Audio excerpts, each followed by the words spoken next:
You are skilled, yes. You need to move away from just being skilled and understanding the business of your skill. Who needs my skill? Who has a problem that my skill can solve? The people who have the problem, where are they? What do they do? What is their financial strength? Can they afford my solution? How can I connect with them?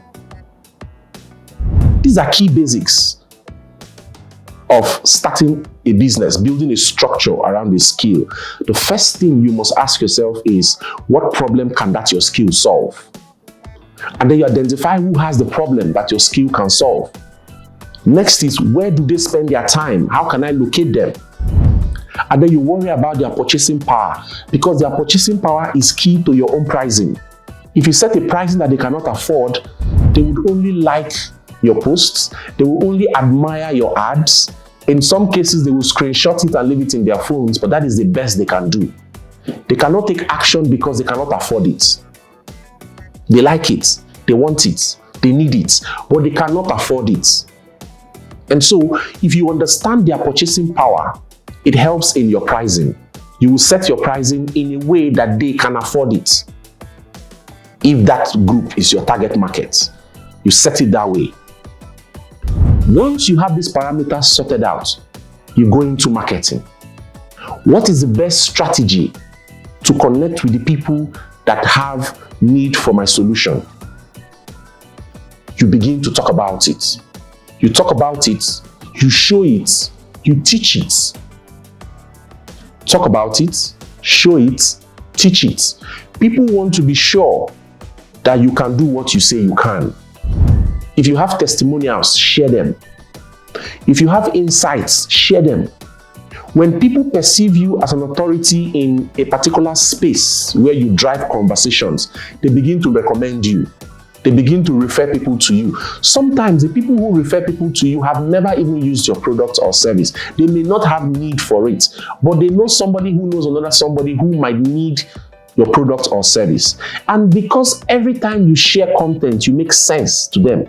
If they have to recommend somebody, you're the person they are recommending. So scaling from just being skilled to monetizing the skill is all your responsibility. You can't leave that on hope. You can't leave that on faith. You can't leave that on hoping that a redeemer, an investor, a benefactor will come your way. No, start from where you are. You're on WhatsApp, you're on Telegram, you're on Facebook, you're on Instagram. Advertise your skill on these platforms. If you have done jobs for people, ask for feedback. With their consent, post those feedbacks online. Let people see the feedback. Let people understand that people are satisfied with what you can do. What you're doing may not be reinventing the wheel. What you're doing may not be something different from what other people are doing, but it is in the value you are offering. Somebody might be doing what you're doing, but you do it faster. You do it cheaper. You place more premium on it. That's the difference. Let's take photography, for instance.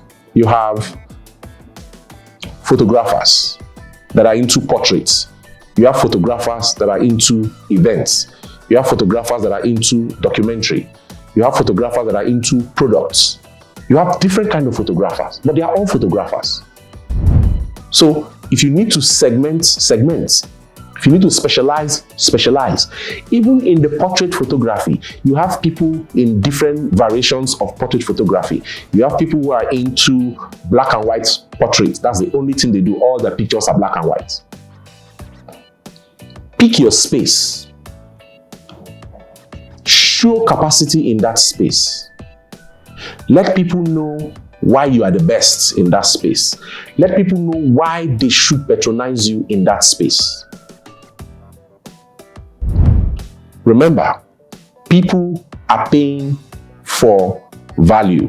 Value is relative. Value is relative. To some people, value means convenience. To some people, value means less time. To some people, value means costs. To some people, value means durability. of the product or service. To some people, value means something else.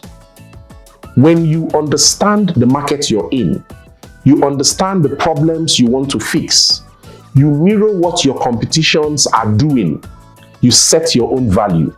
And when you market, it is the value that you're sharing to the customer.